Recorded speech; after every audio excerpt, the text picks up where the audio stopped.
Hello guys, online में आपका स्वागत है गाइस। अगर आप पहली बार हमारे चैनल में आए तो चैनल को लाइक करें, शेयर करें, सब्सक्राइब करें। चलो हम प्रारंभ करते हैं। जो टेस्ट सीरीज हमारी चली रही है पॉलिटिकल साइंस, राजनीति विज्ञान, प्रवक्ता, उत्तराखंड प्रवक्ता, इसमें आपका जो आज का टेस्ट है ये नवा टेस्ट है। इससे पहले आपके 8 टेस्ट आपने देखे ना, तो भी टेस्ट आप देख ले। ये नवा टेस्ट हमारा। चलो हम प्रारंभ करते हैं। प्रश्न नंबर 1 से स्टार्ट करते हैं। प्रश्न नंबर 1 है आपका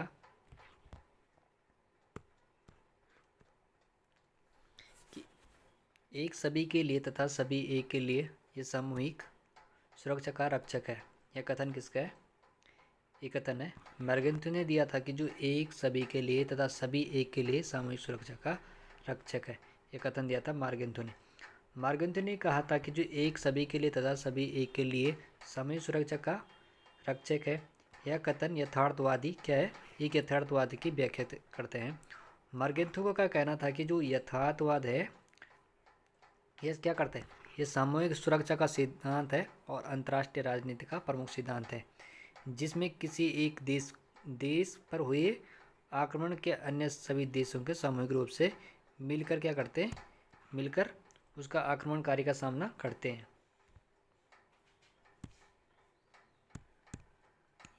प्रश्न नंबर 2 है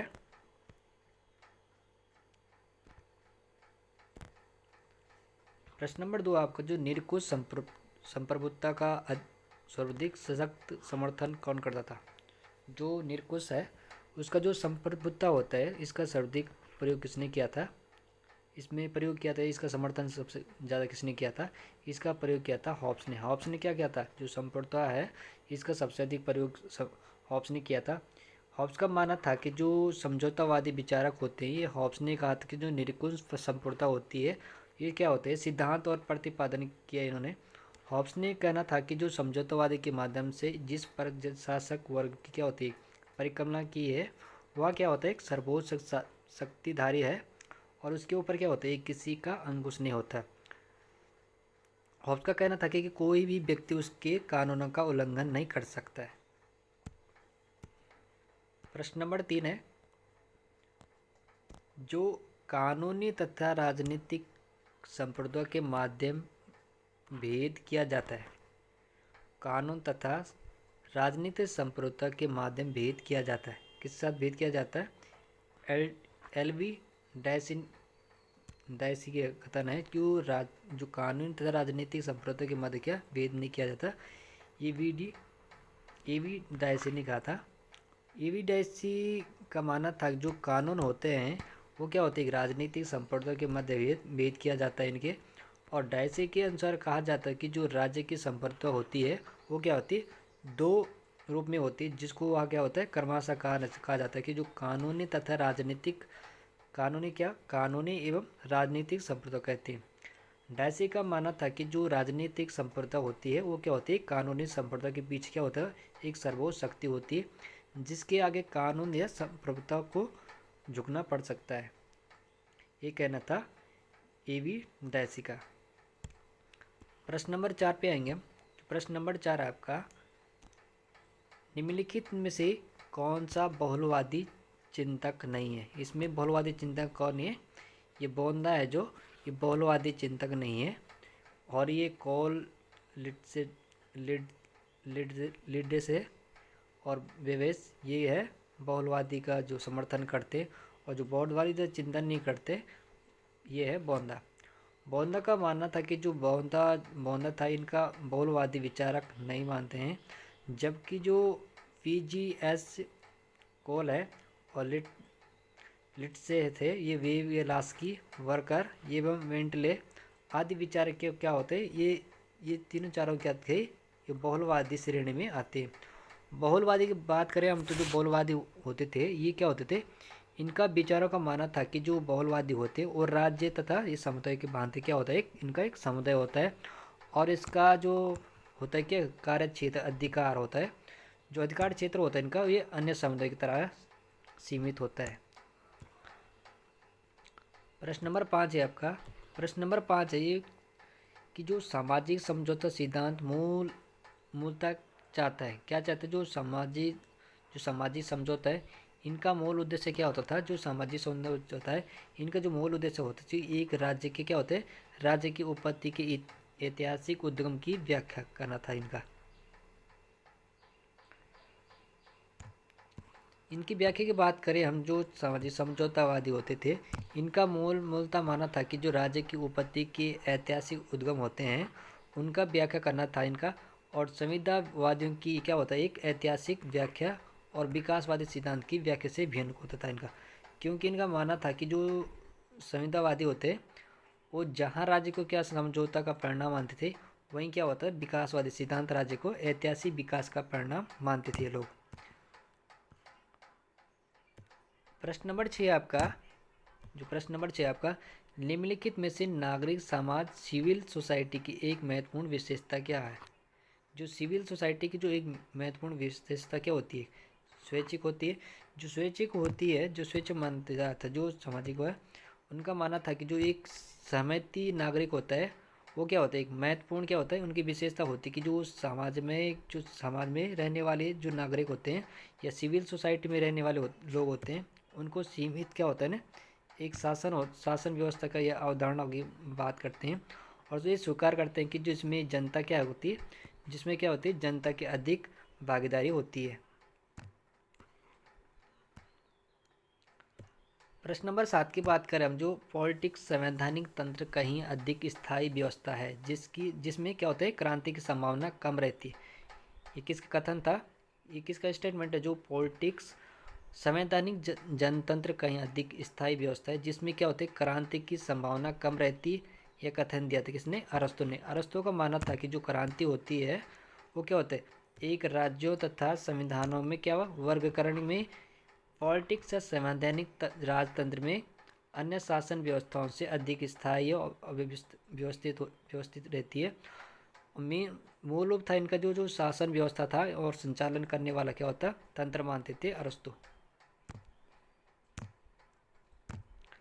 प्रश्न नंबर 8 है आपका, जो प्रश्न नंबर 8 है आपका, निम्नलिखित में से कौन सा गांधी के स्वराज की अवधारणा है। गांधी जी की स्वराज की जो अवधारणा होती है, क्या होता है, इनकी जो गांधी जी की जो मेन जो स्वराज की इनकी मेन अवधारणा थी, ये स्वशासन की बात करते थे गांधी जी। जो स्वशासन गांधी जी के स्वराज की अवधारणा बात करते हैं, गांधी जी के दृष्टि की बात करते हैं, इनके दृष्टिकोण से बात होती थी कि जो स्वराज जो होते हैं वो सच्चे क्या होते हैं, लोकतंत्र का पर्याप्त होते हैं। ये जो स्वराज होते हैं सच्चे लोकतंत्र के समर्थन करते हैं या पर्याप्त होते हैं। इनका कहना था कि जो कुछ लोग होते हैं जो क्या करते हैं, सत्ता प्राप्त हो जाने के बाद सच्चा स्वराज नहीं आ जाएगा।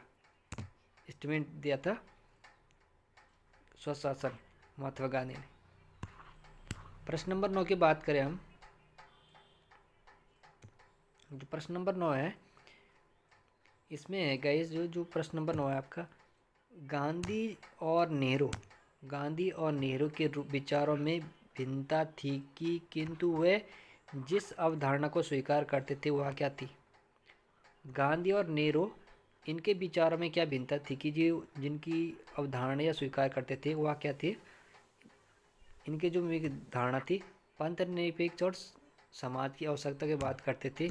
इनका मानना था कि गांधी का मानना था कि जो गांधी जी और नेहरू क्या होते थे, इन दोनों ने क्या माना था, एक पंथ निरपेक्ष समाज की आवश्यकता पर बल दिया जाता है। क्योंकि इन दोनों का मानना था, गांधी और पंडित जवाहरलाल नेहरू का, इन्होंने कहा जो पंथ निरपेक्ष समाज की क्या होती है, एक आवश्यकता पर बल देते थे ये दोनों। प्रश्न नंबर 10 है आपका, प्लेटो,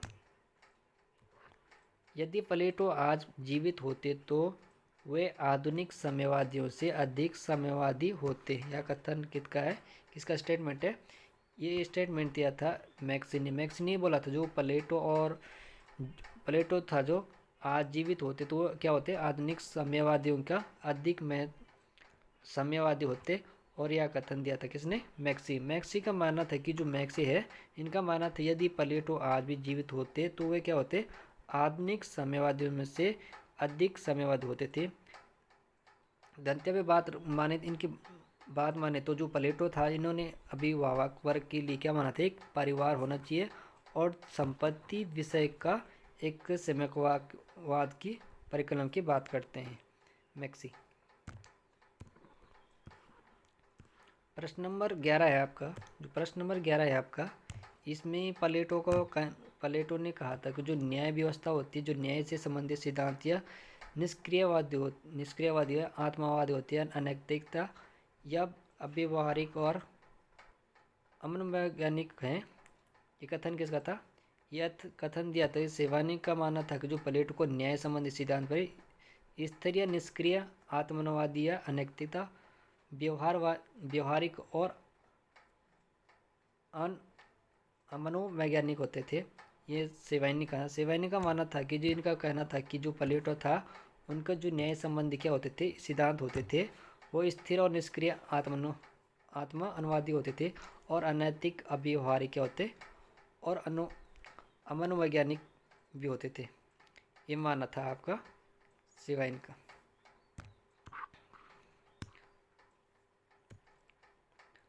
प्रश्न नंबर 12 की बात करें हम, क्रांति का कारण सदैव असमानता में पाया जाता है। किसका स्टेटमेंट है? क्रांति का कारण सदैव असमानता में पाया जाता है। ये माना था अरस्तु। अरस्तु ने बोला था कि जो क्रांति होते है इसका कारण सदैव क्या होता था? असमानता में पाया जाता है। ये कह रहा था अरस्तु। अरस्तु का माना था कि जो यह कथन अनुसार था कि क्रांति का कारण सदैव क्या होता है? असमानता में पाया जाता है। ये अरस्तु का मानना था। प्रश्न नंबर 13 की बात करें। प्रश्न नंबर 13 है, रिपब्लिक केवल राजनीति पर लिखी गई पुस्तक मात्र ही नहीं वरना शिक्षा पर लिखी गई एक क्या होती है ऐसी उत्कृष्ट रचना है जिसमें इससे पहले कभी नहीं लिखी जा सकी। यह कथन किसका है?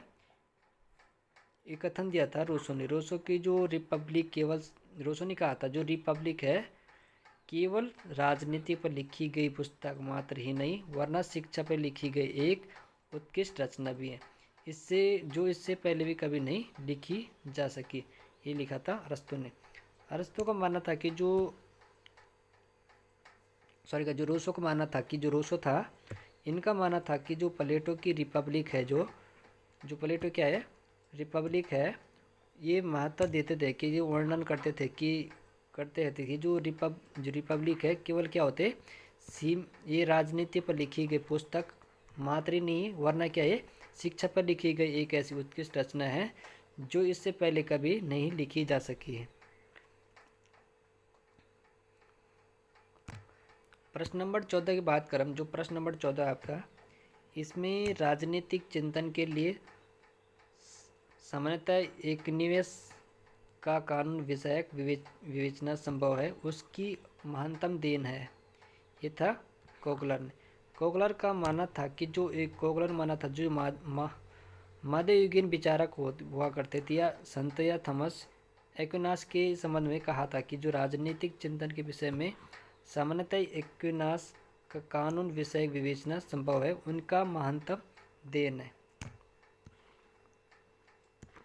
प्रश्न नंबर 15 की बात करें। जो 15 प्रश्न नंबर आपका, जो एक राजनीतिक सिद्धांत के रूप में उदारवाद दो पृथक तत्वों का मिश्रण है, इसमें से एक लोकतंत्र है और दूसरी व्यक्तिवाद। यह कथन किसका है? मैगवन ने कहा था कि जो क्या होता है, मैगवन का मानना था कि जो एक राजनीतिक सिद्धांत के रूप में उदारवाद होता है जो फिर दो पृथक तत्वों का मिश्रण होता था, इसमें से एक लोकतंत्र और दूसरा क्या होता था? व्यक्तिवाद होता था। प्रश्न नंबर आपका 16 है, अरस्तु की अपेक्षा करने वाला पहला आधुनिक राजनीतिक विचारक कौन था? जो अरस्तु है उसकी उपेक्षा करने वाला पहला आधुनिक राजनीतिक विचारक कौन हुआ थे? ये वे थे आपके मैकियावेली।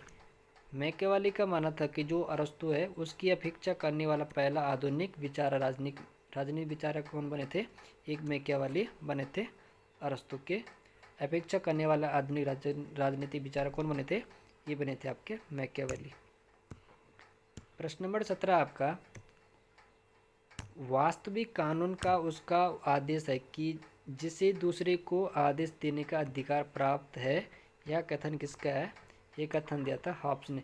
हॉब्स का मानना था कि जो वास्तविक कानून है उसका आदेश है कि जिसे दूसरों का आदेश देने का अधिकार प्राप्त होता है।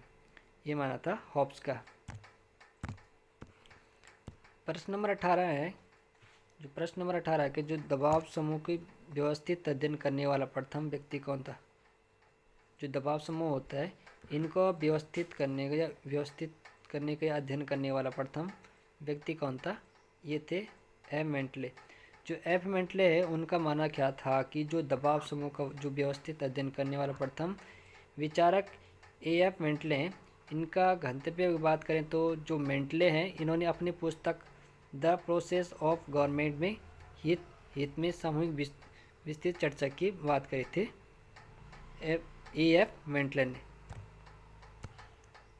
प्रश्न नंबर 19 है आपका। जो प्रश्न नंबर 19 है आपका, इसमें सेवाइन कहता है कि जो अंग्रेजी भाषाई जातियों ने जितने भी राजनीतिक दार्शनिकों को जन्म दिया उनमें कदाचित महानतम है। ये हॉब्स का मानना था कि जो सेवाइन कहता है कि जो अंग्रेजी भाषा या भाषी जातियों ने जो जितने भी राजनीतिक दार्शनिक को जन्म दिया उसमें से हॉब्स कदाचित महानतम है। इसमें सेवाइन का मानना था कि जो सेवाइन होता थे इनका मानना था कि जो अंग्रेजी भाषा या भाषी जातियों ने क्या कहा था, जितने भी राजनीतिक दार्शनिक जन्म दिया उनमें हॉब्स का मानना था कि कदाचित मानता है, एक सेवाइन का मानना था। प्रश्न नंबर 20 है आपका। प्रत्येक व्यक्ति सबके हाथ में अपने को संपीड़ित करते हुए किसी भी हाथों में अपने को संपीड़ित नहीं करता। यह स्टेटमेंट किसने दिया था? ये स्टेटमेंट दिया था रूसो ने। रूसो को मानना था जो प्रत्येक व्यक्ति होता है उसके हाथों में अपने संपीड़ित करते हुए किसी भी हाथों में अपना संपीड़ित नहीं कर सकते हैं। रूसो को मानना था कि जो प्रत्येक व्यक्ति उसके हाथों में जो अपने को संपीड़ित करते हुए किसी भी हाथ में अपने संपीड़ित नहीं कर सकता है। कोई व्यक्ति दूसरे को नहीं हाथ संपीड़ित कर सकता है, ये माना था रूसो का।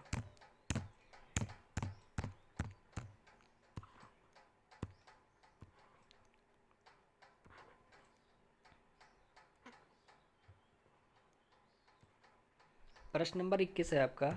जो प्रश्न नंबर 21 है आपका वो है आपका, किसका यह विश्वास था कि व्यक्ति अपने पिता की मृत्यु को भूल सकता है परंतु उसकी संपत्ति की हानि हो नहीं भूल सकता है। ये स्टेटमेंट किसने दिया था? व्यक्ति अपने पिता की मृत्यु को भूल सकता है परंतु उसकी जो संपत्ति की हानि होती है उसे नहीं भूल सकता। ये स्टेटमेंट दिया था मैकियावेली का मानना था कि जो मैकियावेली था इनका मान था कि जो विश्वास करते थे कि जो व्यक्ति होता है वो अपने पिता की मृत्यु को भूल सकता है परंतु उसकी संपत्ति की हानि को नहीं भूल सकता है। मैकियावेली था जो वो मानव स्वभाव के समर्थन में इस संदर्भ में व्यक्ति को स्वार्थी मानता है। ये मानना था मैकियावेली का। प्रश्न नंबर 22 है आपका। जो प्रश्न नंबर 22 है आपका, इसमें है साइमन कमीशन की नियुक्ति एक कारण नहीं बताया जा सकता हुआ है। क्या है? जो साइमन कमीशन है इनकी नियुक्ति का एक कारण नहीं बताया जा सकता। क्या नहीं बताया जा सकता? इनका मानना था कि जो गांधी जी द्वारा असहयोग आंदोलन आरंभ करने की जो धमकी थी, ये गांधी जी द्वारा असहयोग आंदोलन का आरंभ करने की जो धमकी थी इसमें साइमन कमीशन की नियुक्ति की गई थी। इसमें प्रमुख कारण नहीं था कि जबकि ब्रिटेन में आम चुनाव स्वराज दल को कमज़ोर करना था एवं राष्ट्रवाद को कमज़ोर करना था। साइमन का कमीशन की नियुक्ति का जो प्रमुख कारण थे यही थे कि जो है गांधी द्वारा असहयोग आंदोलन के आरंभ करने की धमकी दी थी। इन्होंने किन्होंने दी थी? ये दी थी। साइमन कमीशन की नियुक्ति का एक कारण नहीं मान सकते जो गांधी जी सहयोग आंदोलन का जो आरंभ करने की धमकी दी थी। जो गांधी जी है उन्होंने कहना था कि जो आंदोलन था प्रारंभ करने का, ये धमकी कमीशन की नियुक्ति के प्रमुख कारण नहीं हो सकते। जबकि ब्रिटेन में क्या होता है, एक आम चुनाव का स्वराज दल की जो कमज़ोर करना होता है या प्रमुख होती है राष्ट्रवाद के, इसमें कमज़ोर साइमन कमीशन की नियुक्ति का प्रमुख कारण माना गया था। प्रश्न नंबर 23 है कि जो रूसो है उसका जो संप्रभु शासक हॉब्स का लेवियाथन लेवियाथन जिसका सिर कटा हुआ है, एक कथन दिया था वाहन ने। वाहन का मानना था कि जो दार्शनिक होता था, उनका मानना था कि जो रूसो का संप्रभु शासक या हॉब्स का लोग लेवियाथन है, जिसका क्या होता है सिर कटा हुआ गंतव्य है कि जो हॉब्स ने निरकुश संप्रदाय का सिद्धांत का प्रतिपादन किया था। प्रश्न नंबर आपका 24 है। जो प्रश्न नंबर 24 है आपके, ये है कि जो राज्य का कार्य अच्छे जीवन की बाधाओं को मार्ग में बाधा पहुंचाता है। ये कथन दिया था ग्रीन का मानना था कि जो प्रमुख और आदर्शवादी विचारक है, टी.एच. ग्रीन का मानना था कि जो राज्य होता है उसका प्रमुख व्यक्ति के मार्ग में आने वाले बाधाओं को बाधित करना था। प्रश्न नंबर 25 है आपका, सही मिलान करने थे इसमें सही मिलान करने थे आपको। जो प्रश्न नंबर 25 है, प्रश्न नंबर 25 है, निम्नलिखित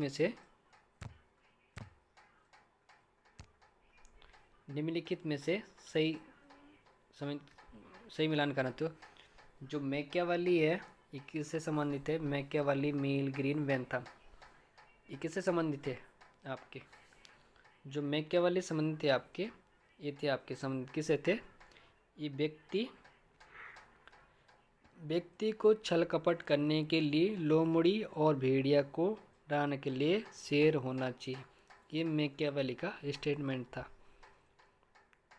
सेकंड बात करें हम मिल की, मिल ने बोला था अपने ऊपर अपने मस्तिष्क तथा शरीर पर व्यक्ति संप्रभुता होता है। टी.एच. ग्रीन ने क्या कहा था? टी.एच. ग्रीन ने कहा था जो इच्छा होती है ना कि शक्ति राज्य का आधार होता है। इच्छा ना कि शक्ति राज्य का आधार है, ये ग्रीन वन था। अब चौथा तो खुद ही हो जाएगा। जो चौथा है बेंथम पुष्पिन उत्पादन ही अच्छा है जितना कि कविता। ठीक है।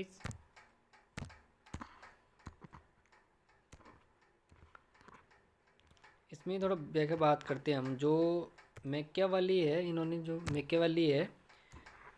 मैकियावेली ने कहा था कि जो व्यक्ति को छल कपट जानने के लिए लोमड़ियों भेड़ियों को डराने के लिए शेर होना चाहिए, ये कहा था मैकियावेली ने। और जी.एस. मिल का कहना था कि जो व्यक्ति होता है वो अपने ऊपर क्या होता है, अपने ऊपर अपने मस्तिष्क तथा शरीर पर संप्रभु होता है।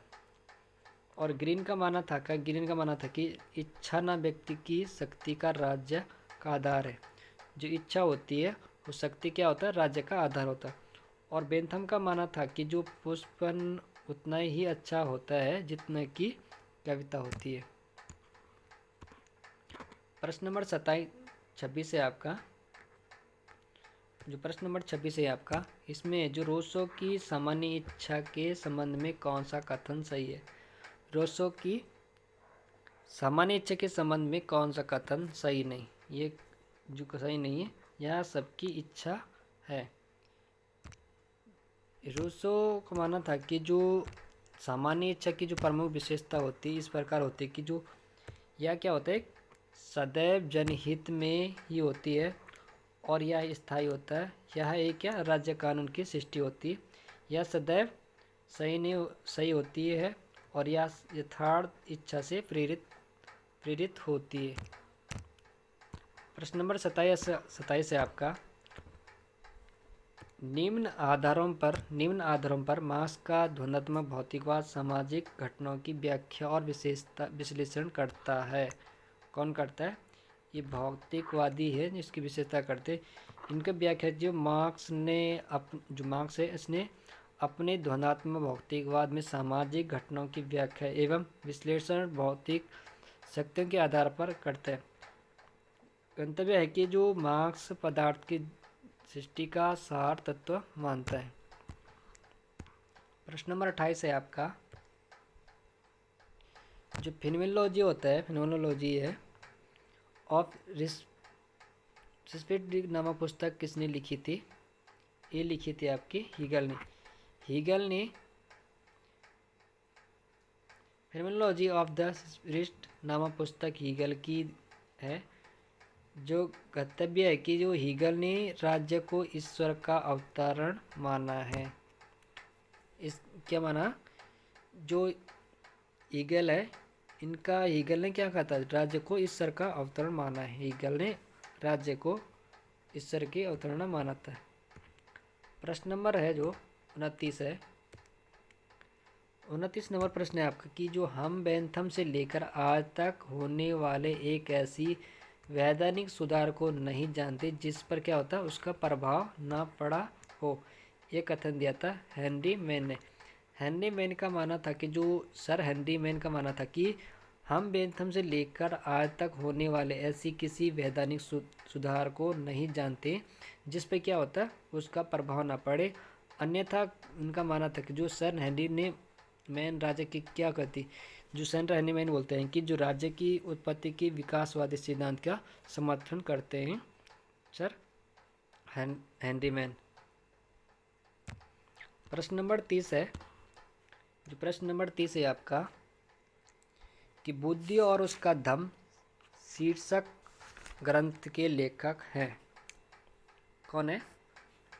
बुद्धि और उसका धम्म शीर्षक का ग्रंथ के लेखक कौन है? ये आपके कौन है गाइस? ये आपके डॉक्टर भीमराव अंबेडकर है। जो बुद्ध और उसका धम्म शीर्षक ग्रंथ के लेखक हैं ये है आपके डॉक्टर भीमराव अंबेडकर। जो डॉक्टर भीमराव अंबेडकर है इन्होंने बुद्धि और उसका धम्म नामक पुस्तक भीमराव अंबेडकर की पुस्तक है।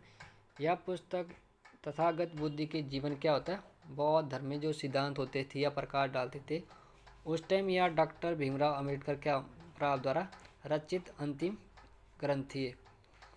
एक क्वेश्चन गाइस दूसरे है, इसमें क्वेश्चन आपके 30 क्वेश्चन पूरे हो गए आपके। जो प्रश्न नंबर 31 मानूँ मैं आपका, जो राज्य होता है क्या होता है? राज्य की जो राज्य होता है जो राज्य है, राज्य पृथ्वी पर, राज्य क्या है? पृथ्वी पर, राज्य पृथ्वी पर ईश्वर का क्या होता है? राज्य पृथ्वी पर ईश्वर का पद कर्म है। क्या है? पद कर्म है। यह कथन किसका है? यह स्टेटमेंट किसका है? राज्य पृथ्वी पर ईश्वर का पद कर्म है। यह स्टेटमेंट किसका है? ये स्टेटमेंट दिया था गाइस हीगल ने। हीगल ने कहा था कि जो राज्य होता है वो क्या होता है? वो पृथ्वी पर ईश्वर का पदक्रम होता है। और हीगल का मानना था कि जो हीगल का प्रमुख मानना था कि जो आदर्शवादी विचारक होते हैं इनमें महत्वपूर्ण स्थान रखते हैं कि जिसने क्या माना था? राज्य को आत्मा का वेद रूप माना। और हीगल ने मार्क्स को भी क्या कहा था? एक विपरीत चेतना की दृष्टि से विकास का सार तत्व माना था। एक प्रश्न नंबर आपका दूसरा नेक्स्ट है जो आपका सॉरी गाइस, बेंथम के अनुसार क्या है? बेंथम के अनुसार सुख और दुख, सुख और क्या है? दुख, सुख और दुख प्राप्ति के कितने स्रोत हो सकते हैं?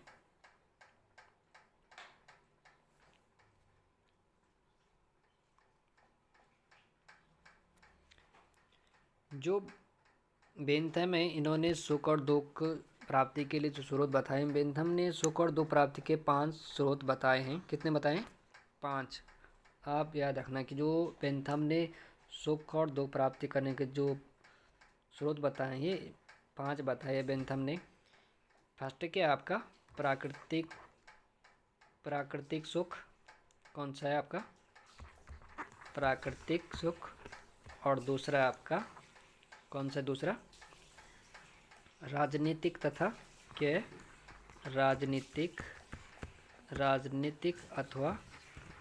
राजनीतिक अथवा कानूनी। और तीसरे आपका ये नैतिक है, क्या है, नैतिक सुख। और चौथा है आपका कौन सा, सामाजिक, सामाजिक सुख या लौकिक, लौकिक सुख बोलते हैं जिसे, लौकिक सुख। और पांचवा आपका कौन सा है, धार्मिक सुख।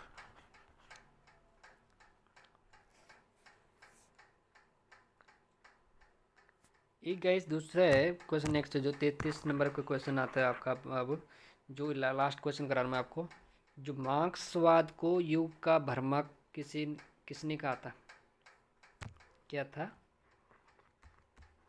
मार्क्सवाद है जो, मार्क्सवाद को युग का भ्रमक, युग का भ्रमक किसने कहा, किसने कहा। मैं आपको ऑप्शन दे रहा हूँ, एक है एक्टन, सेकंड ऑप्शन है आपका एरन, तीसरा ऑप्शन है आपका कलर पपर, और चौथा ऑप्शन आपका डी है जो लास्की। किसने माना था, जो मार्क्सवाद को युग का भ्रमक किसने माना था, ये माना था गाइस, किसने माना था, एक्टन ने मार्क्सवाद को युग का भ्रमक कहा था। थैंक यू गाइस, बने रहने के लास्ट में। आप अगर हमारे चैनल पहली बार तो चैनल को लाइक करें और शेयर करें अपने दोस्तों। मिलते हैं दूसरे टेस्ट में।